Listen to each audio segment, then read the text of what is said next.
things we think people either should buy for themselves or buy for others this holiday season. More specifically, makers, I think, right? Yeah. Okay. Good maker gift giving guide for makers. Welcome to Off the Cut. Dude, I haven't touched any wood in a long time. And that's why it's covered in plastic. Oh, man. Some X-rated content there. I don't care how long it is. Thoroughly excited. Great for the pocketbook, bad for the environment. Oh, I'm number 3. I like it. Hell yeah. Hell yeah. I'm glad we got the explicit out of the way early. If I'm going to put money into this, it's going to be great. And I guarantee it. Don't forget to spend your Burkle bucks. That was super easy. Bond is actually stronger than the wood itself. Did you know that? Get it? Woo! Woo! Oh, did we just get a trip? Well, Eric was muted, I think. Yeah, that's am I muted? Oh, man. Okay. I think I popped the filter. That's all right. Well, that triple crack lets you know that you've made it to Off the Cut episode 191 for Tuesday, November 18th, 2025. While I take a sip of the strawberry sunset bubbly, Zach, why don't you tell me about KM Tools? KM Tools is your premier website to buy Jonathan's tools online. Is that right? That sound right? Yeah, it's toys. He's got toys over there. Now, KM Tools is the number one spot to get high quality woodworking tools online because every single thing on KM Tools is either designed by Jonathan and his team or it's stuff that they actually use in their own workshop, which means it's all high quality stuff that's actually by woodworkers for woodworkers. I feel like I haven't said that part of the ad read. I wonder if Jonathan's pissed about that. I thought it was for woodworkers by woodworkers. Yeah, you're right. It is. I butchered it. And it's also, if it's in their shop, it's in their shop. I haven't said that in a while, too. And one of the nice things about shopping at kmtools.com is that a portion of every single sale goes to support the Katz Moses Woodworkers with Disabilities Fund that puts tools in the hands of people who need them. And another little bonus for all the listeners out there is if you're a patron of the show, we have a monthly drawing where we give away $50 to kmtools.com every single month. And if you want to get entered into that drawing, just head over to patreon.com/offthecutpodcast and sign up and you'll automatically be entered. Well, Derek, you were telling me before the show that you got a little holiday Black Friday bonus for the patrons, right? Oh, I do. That's right. Yes. You go over to Patreon and use offer code OTC25. You will get 25% off your membership. You can sign up for a monthly. You can sign up for an annual. Mm-hmm. If you're already a member, I believe you can use it just by signing back up again or renewing your membership, however it's done. We will run that from Monday to Monday around Thanksgiving. So starting this coming up Monday till the following Monday, midnight to midnight, we will run that discount for you. Heck yeah. To clarify, we are not doing that annoying thing that the telecoms do, where they give the best deals only to their new customers. If you are an existing patron and you want to get the discount, you can still use that code and it'll apply to you too. Because we don't want to screw over all our loyal supporters and give all the good stuff to the new guys. Right. So can you imagine that you sign up, get 25% off, and then the next month you win that $50 gift card? Ooh. That'd be nice. We call that an ROI in the business, in the finance world. That's a good giveaway. But you want me to tell you about another awesome giveaway? I am so excited to hear about this giveaway. Our good buddy, Bill Burkle at WTB Woodworking. Did I pronounce that well this week? I think so. Okay. I was telling everybody about WTB Woodworking, but you should have hit the PA accent a little harder. But you know, I will when I tell you where the store's at. Yeah. Well, Bill is running a sick giveaway. Listen to this. He's giving away a jet lathe, variable speed lathe. The thing is 24-inch lathe. You could do a lot of pens on this bad boy. Mm-hmm. Yeah. Instantly add 30 years to anyone's age by picking up a lathe, but you can do whatever you want on it. It is a nice lathe. Have you seen this jet lathe? Yeah. It's nice. I dig it. Jet makes a good tool. Oh, yeah. No purchase necessary. Just go over to wtbwoodworking.com/giveaway and sign up. Oh, God. Got the black lung over too there. exciting for Eric. Went down the line. Yeah. Hey, and Bill's also got some other exciting announcements. General Finishes are now one of his vendors, as well as Target Coatings and Melbourne Tool Company. They, I've not used them personally, but they're a competitor trying to get in the market of making really, really nice hand tools like chisels and planes and stuff like that, but not as expensive as something like a Veritas, but still supposed to be really, really high quality. So check them out. Check them out. I think it. Well, Derek, I'll hand it over to you to tell fine folks at home about our last sponsor, Gorilla Glue. Ooh, that's right. Third sponsor. We have 3 now. We've had 3 now for a few weeks now. We are big time in it with Gorilla Glue. You know, when you're working on the project in the shop and you put in the hours of effort measuring, cutting, sanding, the last thing you want is for your project to come apart because the glue didn't hold. Well, that's why we keep a bottle of Gorilla Glue on the bench and on the podcast. It's non-foaming, cleans up with water, and dries to a natural color. And yes, of course, there is the reliable strength we can always trust because the bond is stronger than the wood itself. I don't have anything new for y'all this week. I didn't look up any new products. I haven't discovered anything new from Gorilla Glue, but I know they have a bunch out there. They have a lot of stuff out there, but the one thing that we all like to use, and we use the most of, wood filler, or wood glue, and also wood filler. Yeah. So those are the products that they've asked us to talk about the most. And yeah, it's a great product. Great, wood glue, holds strong. Like they said, it's not foaming. It, cleans up with water. It's nice and clean. Good look. Easy peasy. It's my go-to for strong, durable repairs and high performance, sustainability, paintability, and sandability. That's what you look for in a good glue. Oh, yeah, baby. Or a good filler. Either one. I'm going to challenge you guys. Can you come up with a good wood glue pun? How about wood glue? Oh, you need to be more specific than that. If it's good for me, it's good for glue. That's all I got. That's the best. That's the best you're going to get from me. How long you been holding on to that one? Yeah. I came up with it on the spot, which is why it was so bad. No, I don't think I can top that, annoyingly. Unlike that pun, Gorilla Glue is strong enough for the pros and easy enough for the beginners. Regardless of the user or the job, every bond is built by you and backed by Gorilla. This is where I had asked last week, you missed it because you probably don't listen to the episode. Yeah. But I was telling Zach last week, I got a Gorilla and I tried recording. Like I taught her to talk and I was trying to get her to read the ad read for me. I couldn't get it to work because the problem is she knows how to talk, but only in ASL. So it just didn't translate right. So I'm sorry. I can't get the Gorilla sound effects for y'all. Oh, that would have been amazing. Can you imagine it if you uploaded the read out a script or whatever, and I had Chat GPT turn it into gorilla noises or whatever? That'd be sweet. Yeah, maybe we should just have Sora generate a bunch of images of a gorilla using wood glue and play those while we're doing the ad read. That'd be fun. There we go. Yeah. Or if we get the transcript for an entire episode. I mean, I don't think you can actually do this. And had AI generate what the video they would imagine it would be. Oh, interesting. You could. It'll take a while.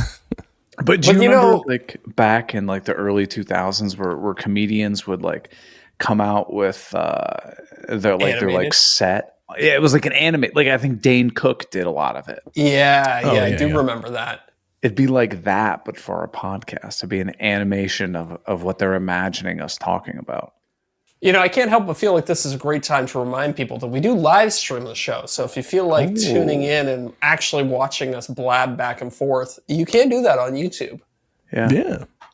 And also Instagram right now, too, right? Yeah, we're on Instagram. Yeah, we're on Instagram as well. We're streaming vertical and horizontal at the same time. It's a new feature our podcast software lets you do. They call it Going to Mars. They do. Yeah. I think that's an asinine name, but hey.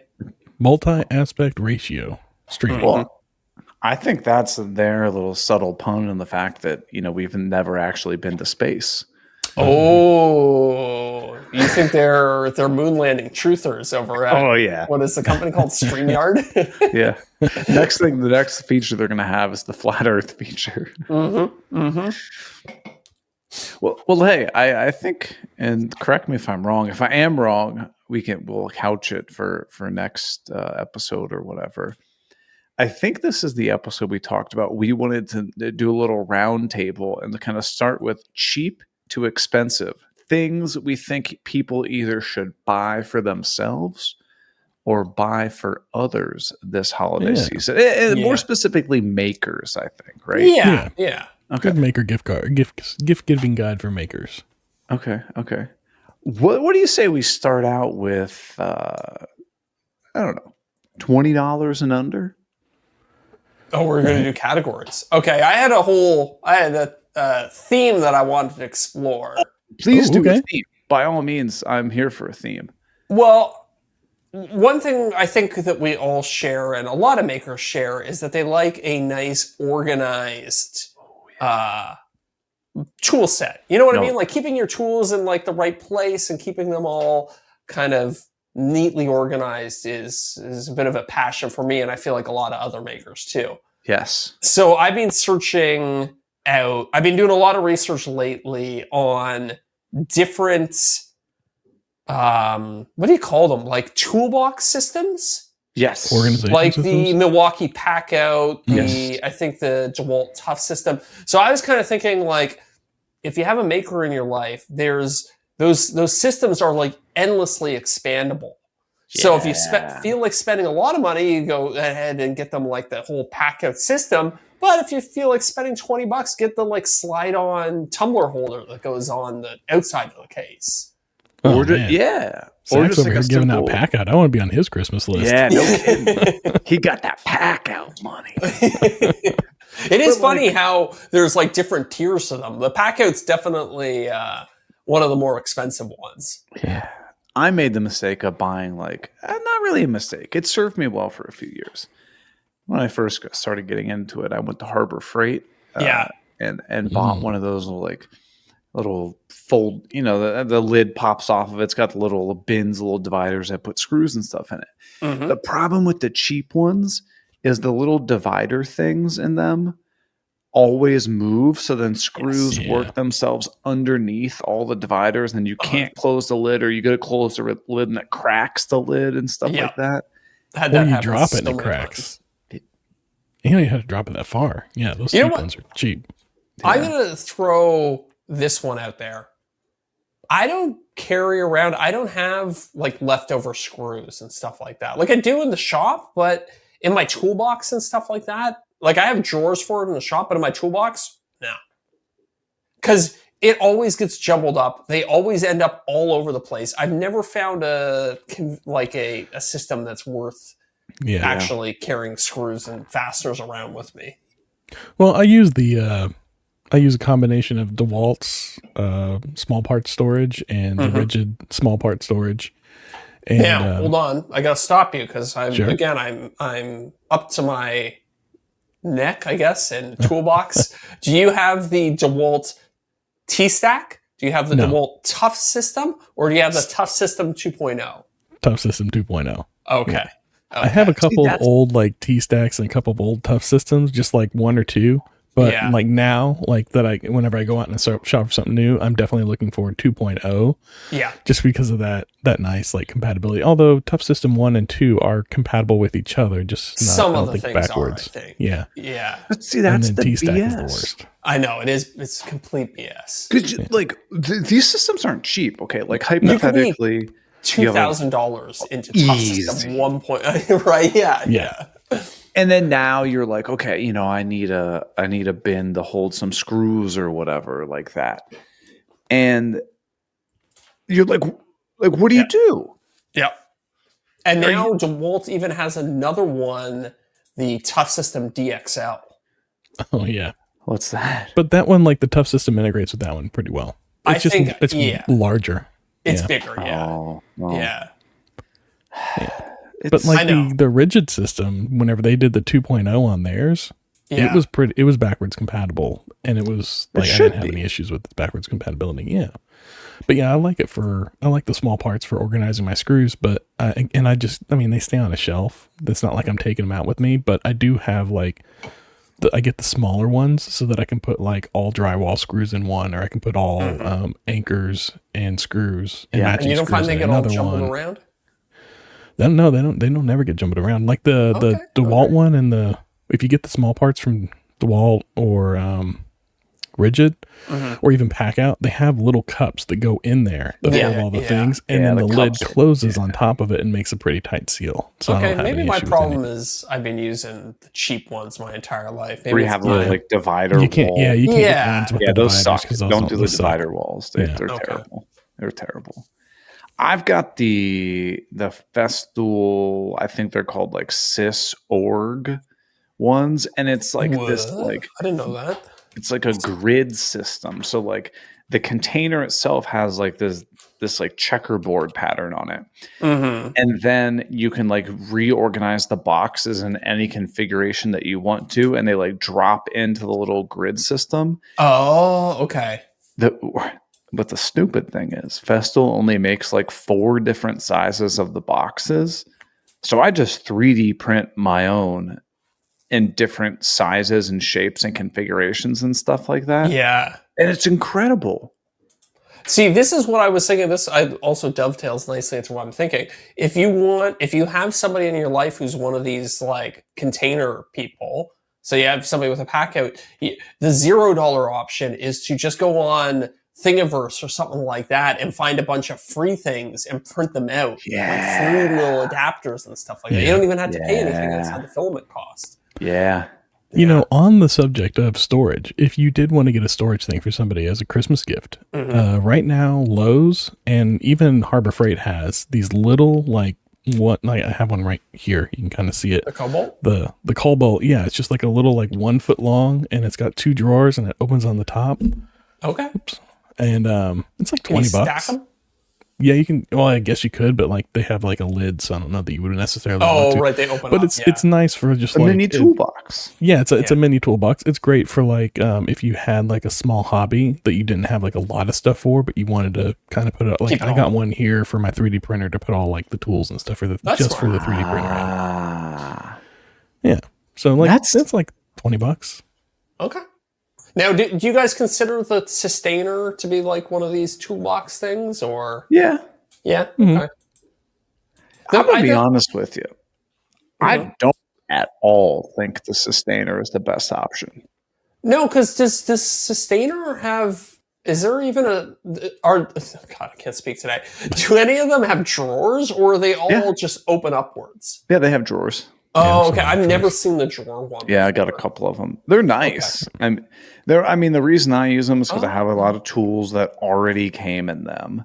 And they're rack mountable. That's what I did in my miter saw storage and stuff like that. But they are definitely not the most durable.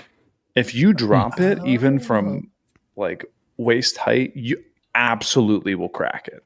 Really? They're pretty brittle. Yeah. Oh, interesting. I've always been very delicate with my Sustainers because I always have my Festool tools in them. Right. So this is $1,000 I'm carrying around right here. I need to be careful with this thing.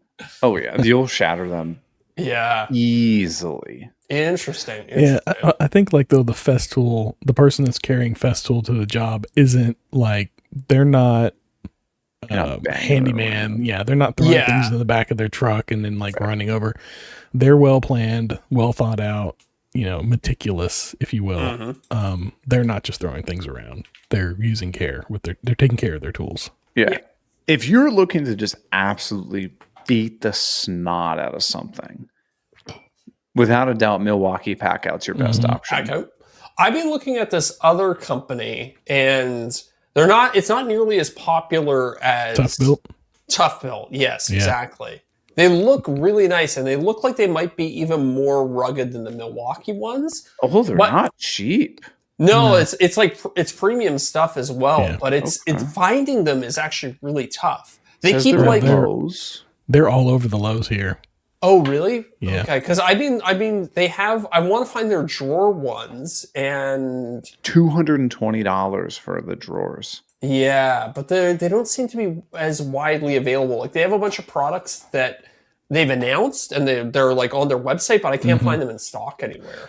They're definitely like slow to develop. I discovered them a few years back and got them because they have these little clip systems, and you can put it on your belt, and then you can use different I've seen that. Accessory holders on your belt and just swap them out pretty easily. Yeah. So that was pretty nice for like, I have like 4 pouches and I have them set up for different tasks, and I can just go in the garage and grab one and throw it on my belt, go around and do what I need to do, and then come back in and clip back on the wall. Like the clips you can mount anywhere. I have them mounted on the sides of my workbench, and I just clip the pouches there. And I gotta say, I know this is a vanity thing, but a big draw for me in the Tough Built thing is that it's not bright red. Oh, yeah. Yeah. Yeah. I've seen some black Milwaukee Packouts, but I can't find them in stock anywhere. And I assume they're like special editions that are more expensive. Didn't you figure out how to like change the color of plastic to make it black? And you did that whole like black. Yeah, but I don't want to do that. It's for the whole Packout.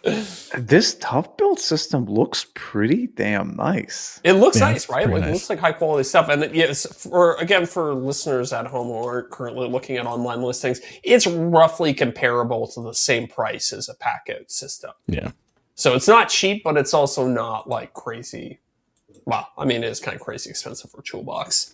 I mean, this is one of those things, though. This is a, like, you work in a van, you work in a truck, you're a contractor getting in and out of people's homes, and, like, that's a good system.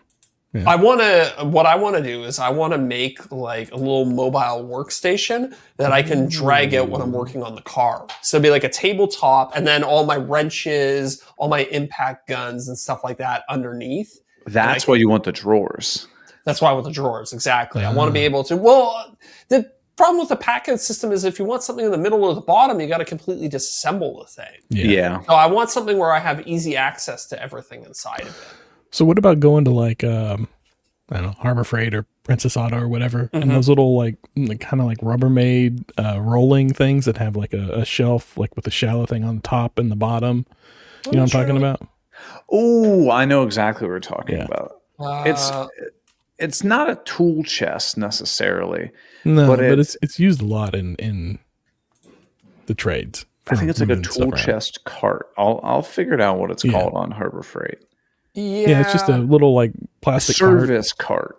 Yeah. That thing. And then just like outfitting the bottom, like building something into the bottom with drawers. That would definitely be yeah. You can make it however you want it to be. I think that's a great idea. I'm looking to just throw money at the problem instead of time. You know what I mean? Like, I would rather just buy the $500 toolbox from the store and be done with it, rather than spend 3 days trying to like 3D print and like outfit. But it is a great idea, legitimately. I think the service cart is about as close as I can think of. Mm-hmm. They actually have this one called a welding cabinet. Zach, this actually looks. Let me throw a link in here. And please do, because do I post it as a comment or a private chat? I think present if you want. Okay, I'll post it as a comment. It's called a welding cabinet. I'll throw it in the private chat so you guys can click on it too. Thank you. But the idea is that it has like wheels. It's got like a little top cart, but then also has a series of drawers inside of it with little dividers. The pictures aren't loading on the web. Oh, there we go. Oh, yeah, that would be really nice. See, I have something like this, but it's just like an open frame. Mm-hmm. And what ends up happening is that like I just kind of pile like the welding gloves and all the extra wire and stuff like that underneath. This is great. Yeah. Hey, and if you get the right size air compressor, you can strap it to the back where the tanks go, and then you have an air compressor for your pneumatic tools. Ooh. I don't have any pneumatic tools these days. But well, hey, you're throwing money at the problem, right? Yeah. So how big are you looking for this thing? Because you can also get this like a lower a lower only of a tool chest. That was going to be my second suggestion. Yeah, so the problem with that is I wanted something with bigger wheels that was lighter and easier to move around, because I kind of have like the landscaping where my car, like to get from inside the house to where the car is, I kind of had to go over a little bit of like slightly rough terrain. Okay. How hard would it be to change out the wheels on one of those? That's a good point. It's probably just a single, 3/8 inch bolt. Right. Yeah. On the bottom. Get some heavy duty, big old tires and that's not a bad idea. Rubberize them. Okay. Throw some rubbers on there. Yeah. You got to. So you're thinking of like storage organization things, or one of the things you'd always recommend that people buy around this time of year? I think so, but with the caveat that, if somebody's neck deep in the Tough System 3.0 DXL, you kind of got to check with them first. You got to know what system they're already invested in.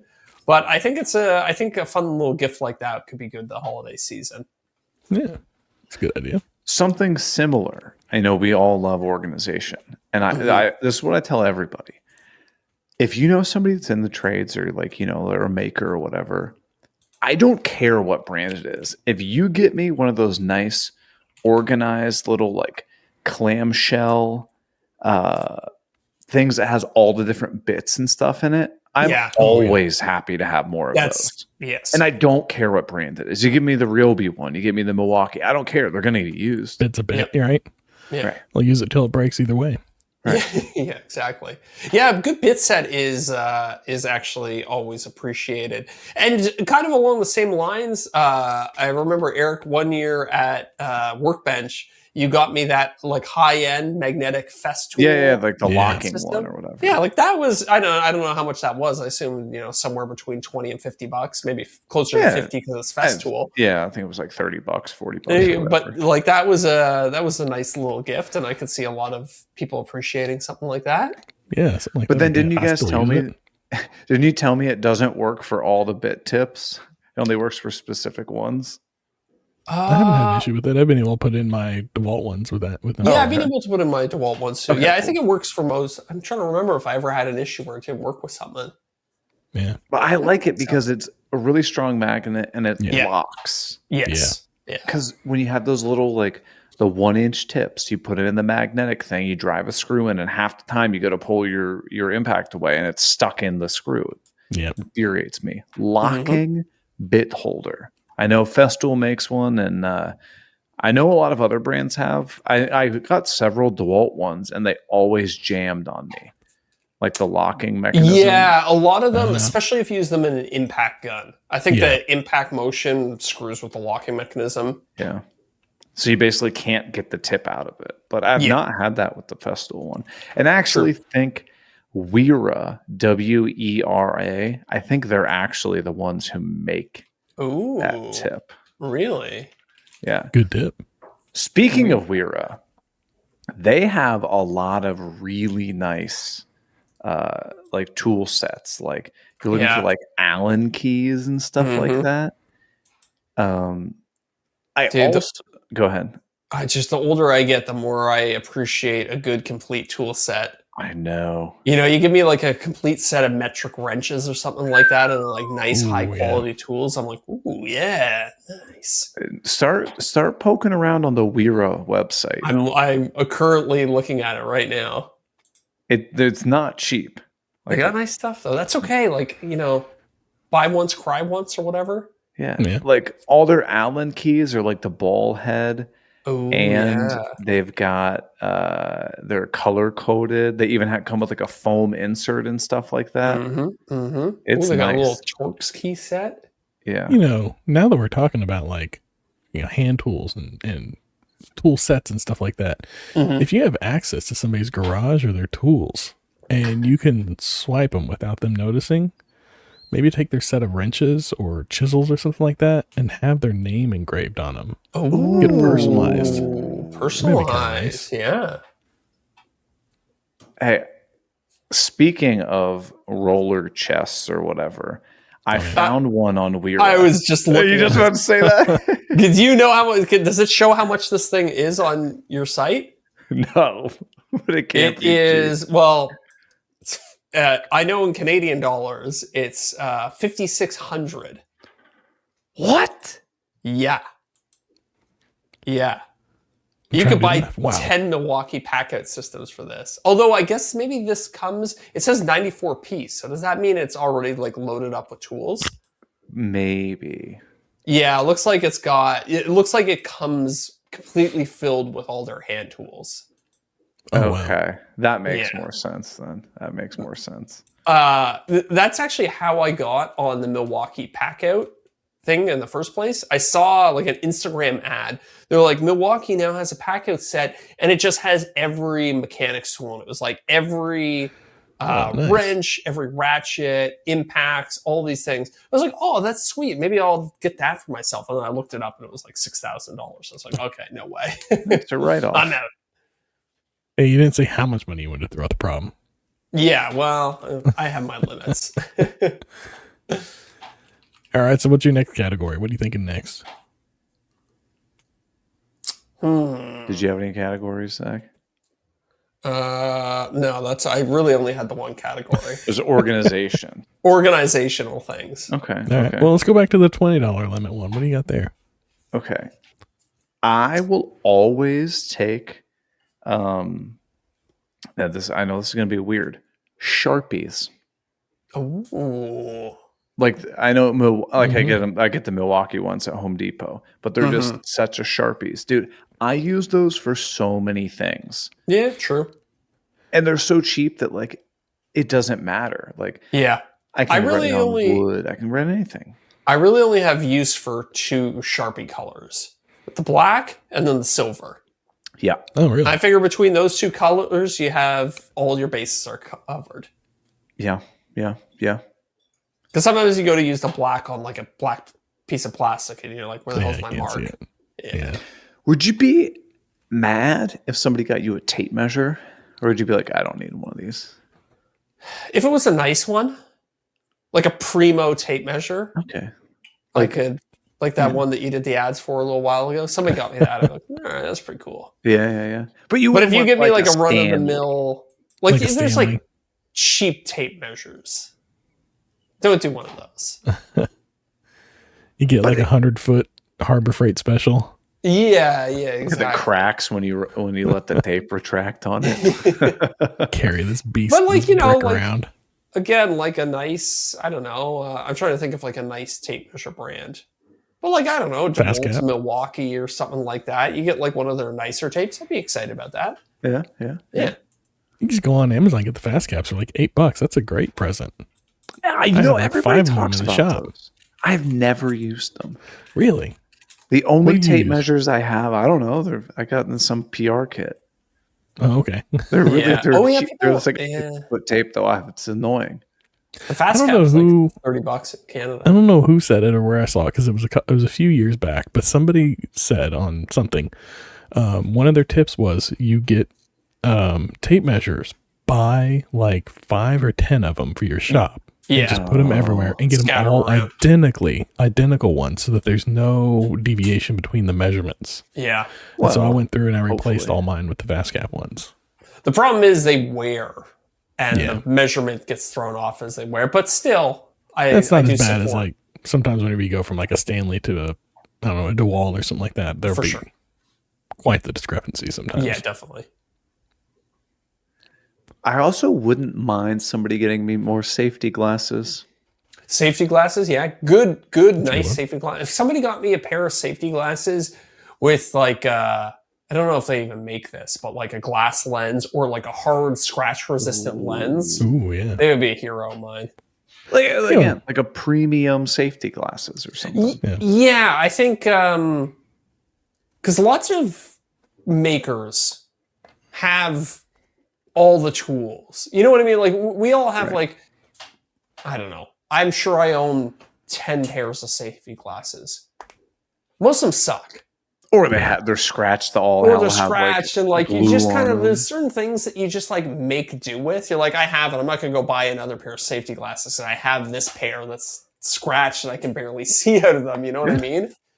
I feel like almost every maker they could do with an upgrade in a few categories. Safety, probably. Yeah, most of us buy safety things once and never buy it again.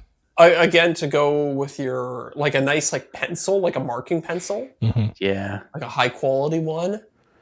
Really, under $20, like anything in the consumables line. That's like getting socks for a woodworker. I mean, you get socks too, but you know, like gloves or latex pens, gloves, pencils, things like that we just like use all the time and just go through so much. Shop one of those little adapters that turns your power tool battery into a phone charger. Oh, there you go. Yeah, that's a good one. Yeah, you get one of those under $20 pretty easy.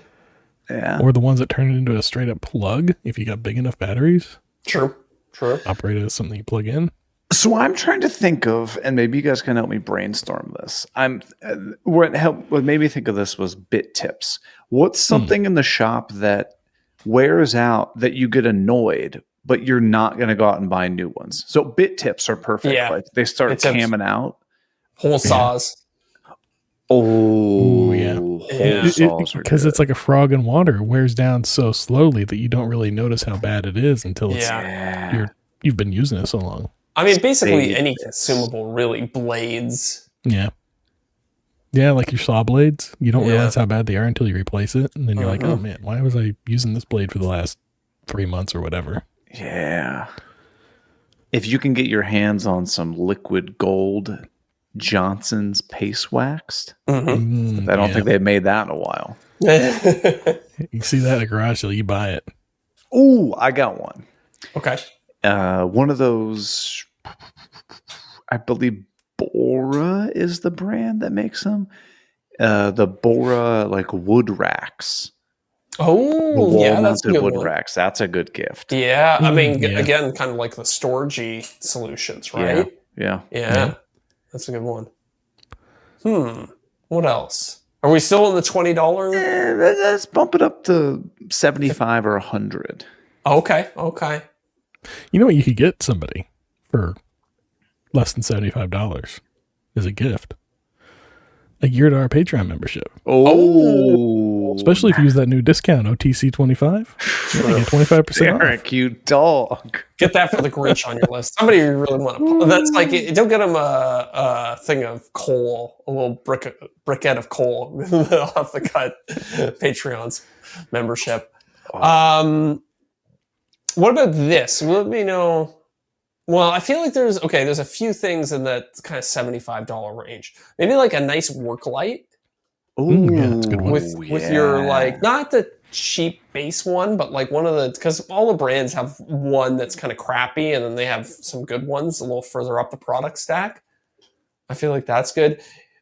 I hesitate to say this, like a radio or like a Bluetooth radio or something like that, if the person doesn't already have it. Nice set of noise canceling headphones. I was about to say that's like I would, and when we go over 100, noise canceling headphones or earbuds or something like that. Yeah, I bet you could get pretty decent over ear noise canceling headphones for under 100. Yeah.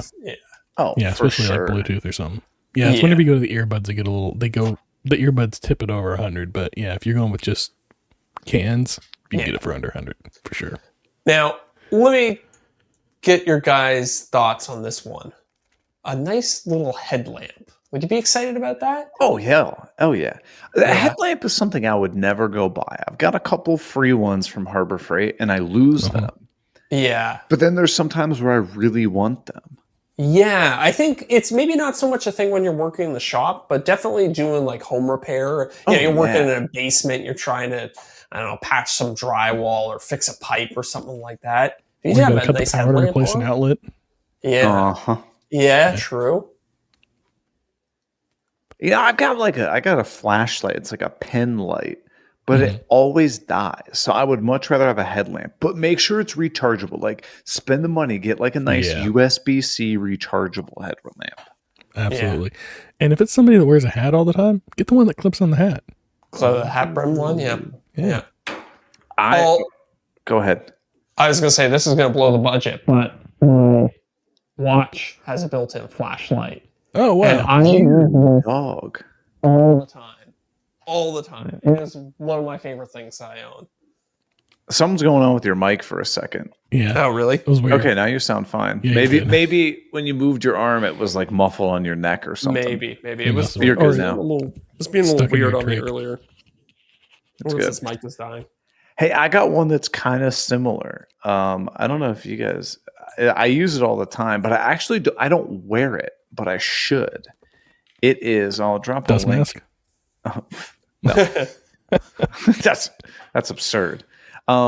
It's called the Sedgley tool pouch that Patrick and Michelle from Leather by Dragonfly. That's very cool. Make, dude, I love this thing. I have all of my pencils and my kind of tape measures, and I keep it clipped onto my toolbox, and I should have it on me, but it's perfect. Yeah, I love this thing. It's the perfect size like tool belt if you're just like somebody in their garage. You're not on a job site where you got like the suspenders on and you got everything. It's just like it's a nice small size. And I think it's like $50, $75. I don't know. That's exactly what I was talking about with the Tough Built stuff. They have ones that are about like that size. Okay. And they got like the clip is interchangeable, so you just put the clip on your belt and then you can swap the bags out. But yeah, interesting. Little pouches, nice to have for sure. When I started in carpentry, I had a very simple tool bag that I would wear all the time. And then I got a little bit more advanced and I went out and I bought like a really complicated, big set of tool bags. This was when I was working on construction sites. But honestly, I only use like 2 or 3 pockets.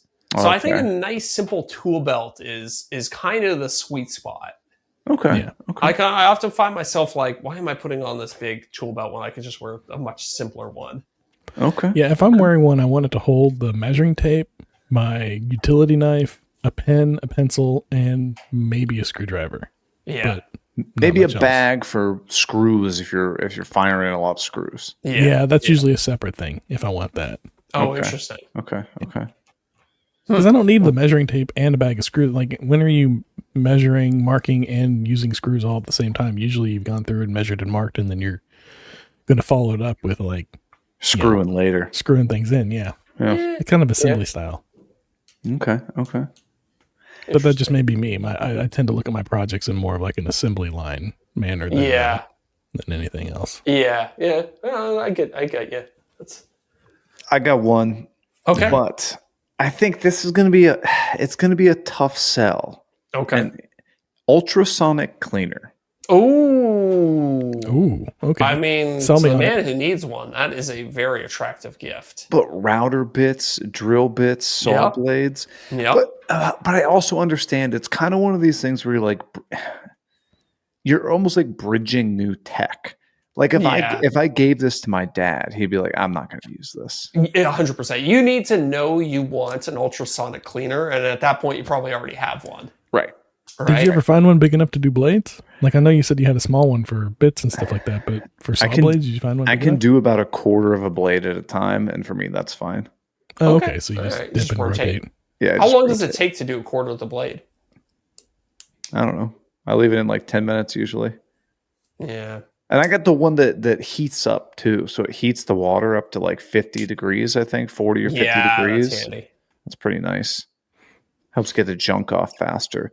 Now, let me ask you this. When you use your ultrasonic cleaner, do you leave the cleaning solution in the bin or do you pour it out into like a mason jar and reuse it? Oh, depends what I've put in there. Because sometimes I'll just use hot water and like a little bit of dish soap. And in that case, I'll just drain it out. But if I'm using something that's a little like a degreaser or alcohol or something like that, then I'll save it for later. Oh, yeah. Yeah. Because like even if the water turns brown, like it still's fine. Yeah, it's still got, it can still get plenty browner. Oh, yeah. Oh, yeah. Especially if you get like pitch all over a saw blade or router bit or whatever you throw in there, like I'm good to go. Interior Maker on the live stream brought up a good point. Workwear.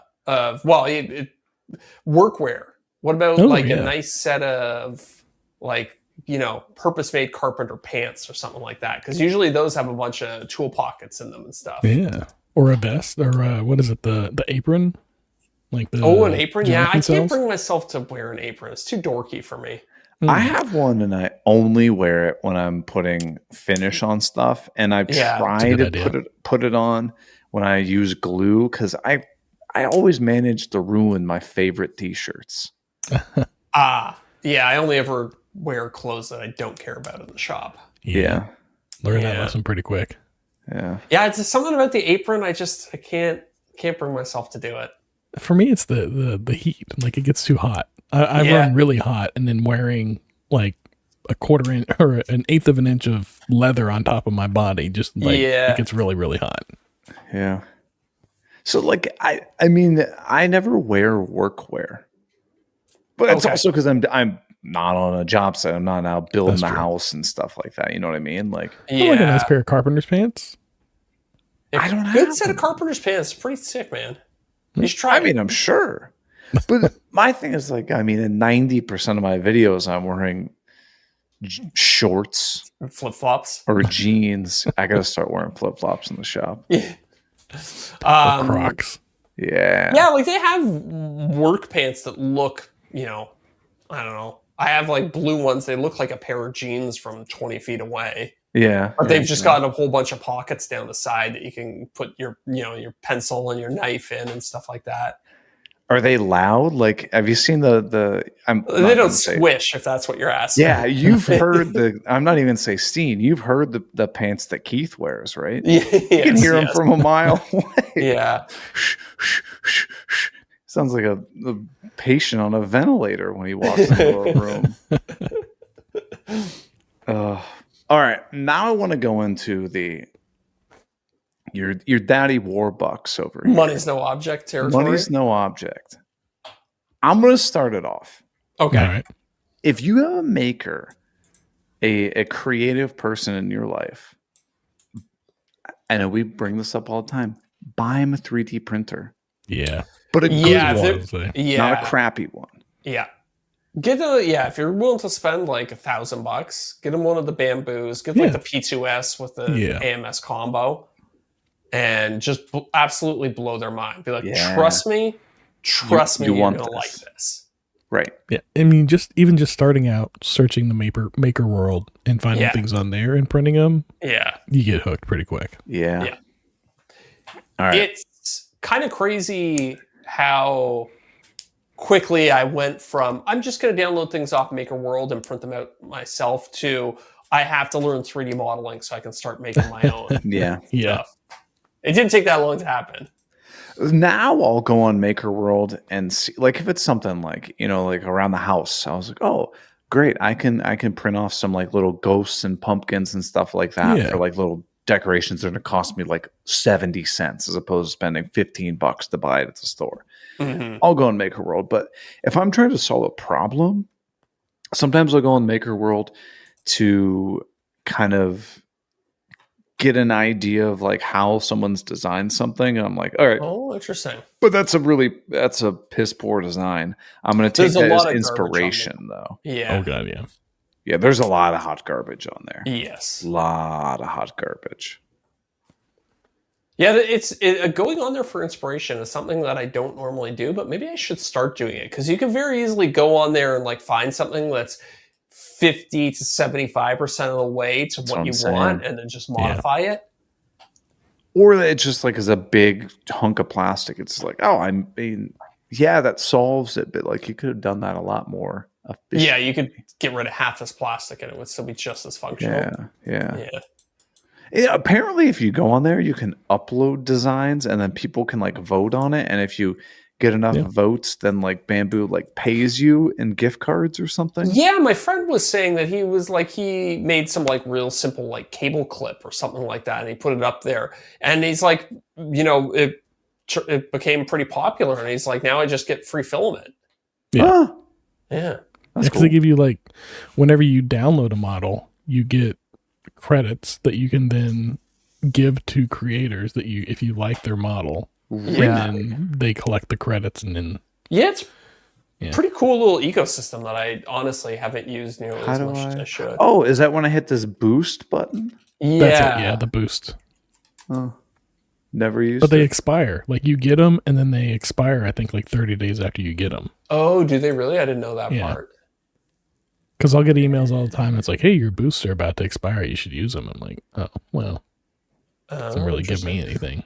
Ooh, not to derail the conversation too much, but Bambu announced their new printer today. Or maybe the H2D or whatever? The H2C. H2C, yeah. Yeah, with the Vortex nozzle change system. I'm sorry, they're making it too difficult. What do you mean? They have too many options. Oh, their product stack is too complicated? Yeah, Yes. I agree with that. Like they should almost just eliminate the H2D and just have the H2S and the H2C. Yeah. Because sorry, yeah, go ahead. Because the H2C, the new one, has dual nozzles still, but it just changes not the hot ends quicker. Yeah. That's so dumb that they came out with printers that are so similar to one another so quickly. Yeah. They actually, they did a nice thing in that they let people know when the H2S came out. They're like, hey, by the way, we have this other upgraded printer coming soon. So don't buy the H2S, which I thought was a nice move. But their product stack is definitely a little complicated. If I had the vote, I would say buy someone the P2S or the probably H2C. Yeah, H2C or H2S, depending on whether you think they really... I mean, honestly, if they're just starting out in 3D printing, H2S series is fine. H2S, like you really have to know what you're doing before there's any real value to multiple filaments, like a dual. Yeah, I would say you could start at the A level if you really wanted to go and get them something. Get it on for like $200-$300. I kind of agree with you, Eric. I think that the problem with the A series is that they're kind of teeny tiny and they're actually less user friendly because they don't have the enclosed filament storage. There's more things to worry about there. P2S. Yeah, and the cost difference isn't crazy to the P2S, right? I don't know. It doesn't say what the price is. I have the P1S. And I run that thing probably 6 days out of the week. Yeah. It's a workhorse. Oh, yeah. You beat on that thing all day long. And when was the last time you did any maintenance on it? Point exactly. It's $400 right now. I cleaned the print bed the other day. Okay. With soap. Nice. Yeah, that's about it. I think as long as you're careful that you don't touch the build plate, I don't think you need to clean it that often. I clean it like every 3 or 4 months. Yeah. And I run it most days out of the week. I actually think that if you're running the printer frequently enough, it's like every print you do on it is like picking stuff up off the plate. Probably. Yeah. So besides 3D printing, what are some other any maker would be stoked if they got this? What do you guys think about, and I'm not endorsing this suggestion, but what do you guys think about like a laser or something like that? Laser's a good idea. Laser's a good idea. Or CNC, again, money's no object. Yeah. Shape or origin. I thought we were talking like laser level. No, I was thinking like a laser engraver. Laser engraver, okay. But if somebody's into home reno, laser level. Easy recommendation. But a good one. It's got to be at least $200. And I hate to throw a blanket statement out there, but it really, you want the 360 laser that goes all the way around the room. You want it to be green. You want it to be bright enough. Yes. Yeah, there's some decent ones on Amazon that are like off-brand. Did you end up getting one of those? I did, and it's actually very good for how expensive it is. Yeah. Really? I would say it's as good as like a $500 to $600 DeWalt laser, and it was I think $250 when I bought it. Okay. So rechargeable? Yep. Okay. Yeah. Okay, so what are the must-haves for a laser level? Green. 360. 3x3. Well, I don't know. For me, I would say 3x360, where you have like 3-axis, 360 degrees. Agreed. Yeah. Self-leveling. Self-leveling for sure. And one where you can disable the self-leveling. Yes. Like a lot of the, surprisingly, a lot of them don't have that, because if you want to do like a horizontal diagonal 45. line, Yeah. you can't do it with the self-leveling ones a lot of the time. Rechargeable. The one I have has AA batteries, and get rid of that piece of rips through those. Yeah. Even with I have one that runs on like a DeWalt 20-volt battery, and it'll choose through one of those in a day, no problem. Yeah. Okay. Ooh.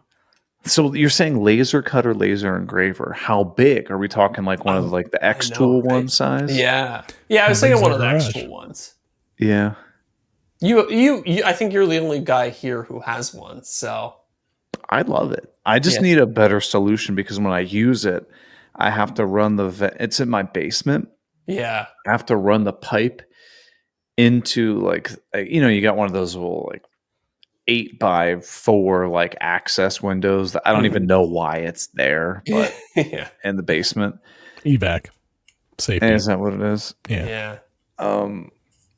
But it doesn't vent out it doesn't vent out well enough. So like I think I need I know Keith was telling me I need an inline fan. Yeah. That basically sucks it and like shoots it out better. Do you have like a long run? No, it's like 6 feet. Oh, okay. All right. Yeah, but you're relying on the stock fan that's in the unit to blow it through that and then out the window. Right. Yeah. So you need I would put a fan at the window and have it sucking it and blowing it out for sure. Yeah. Plus then you can seal off the rest around the window.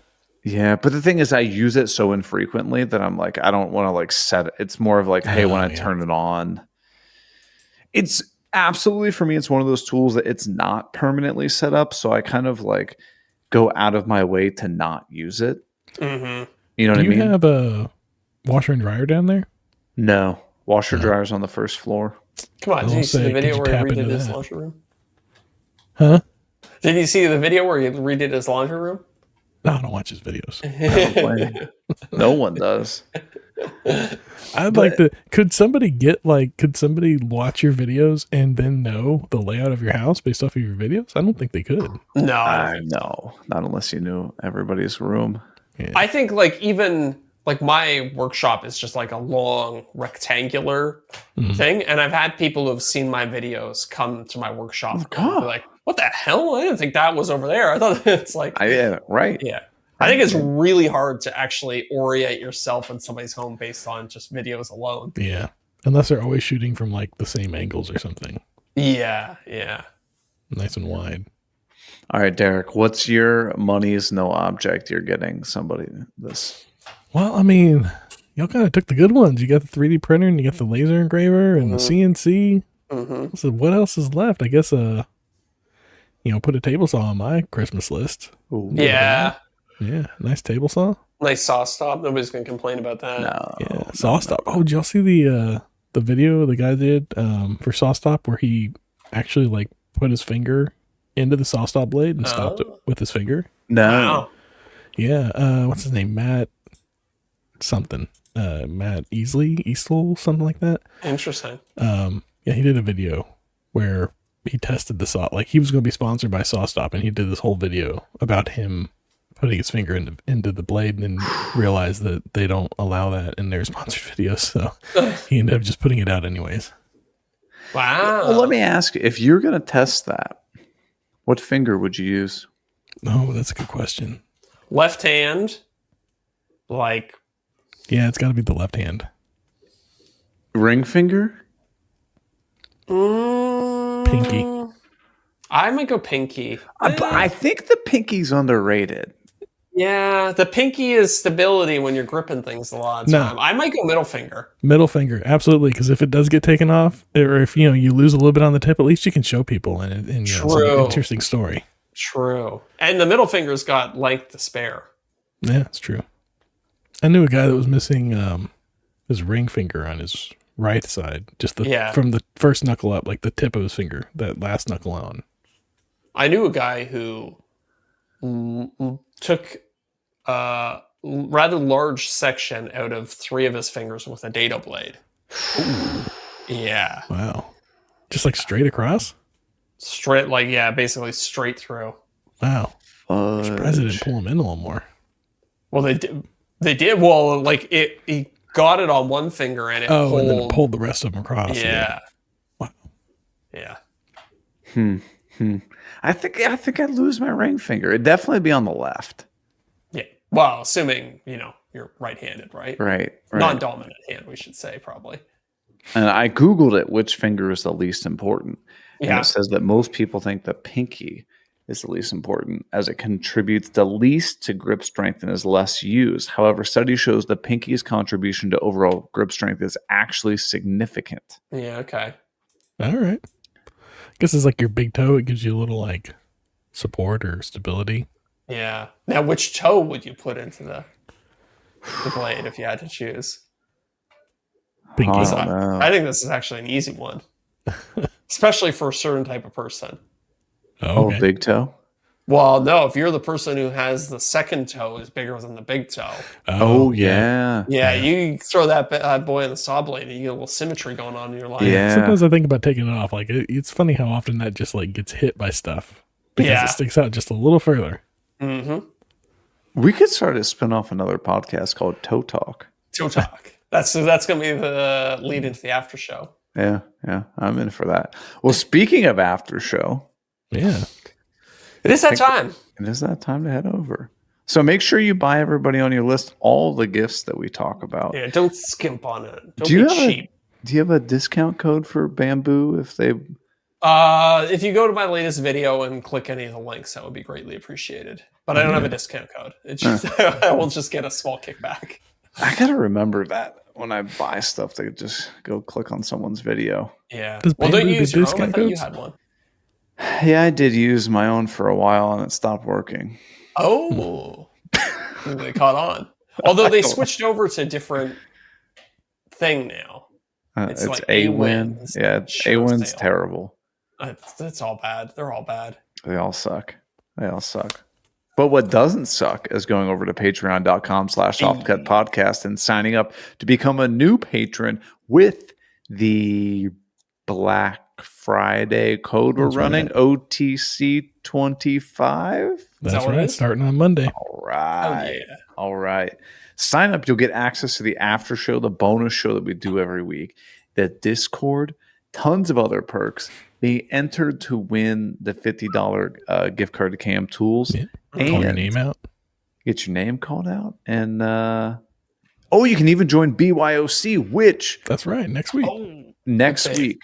Good save. November 25th at around 8:15 p.m. Eastern. We're gonna have our BYOC Eric's live boring hangout. himself. I know I'm boring myself with this pitch. So come hang out with us, chit chat, turn your camera on or don't, and we'll see you guys next week. True. See you, everybody. All right, see ya. We give a huge shout out to our returning top tier patrons: Corey Duvall at Woodcraft and Honey, Josh at Sawdust Builds, Joe Welsh at Delaware Valley Workshop, Goblin Spanker, you can't say that anymore, Bill Burkle, WTB Woodworking, Dadu said, yeah, buddy. Building Creative, Bailey Thompson, Zach, to be honest with you, I don't even know if I follow you. Bingo Bango, you're done. You should stop.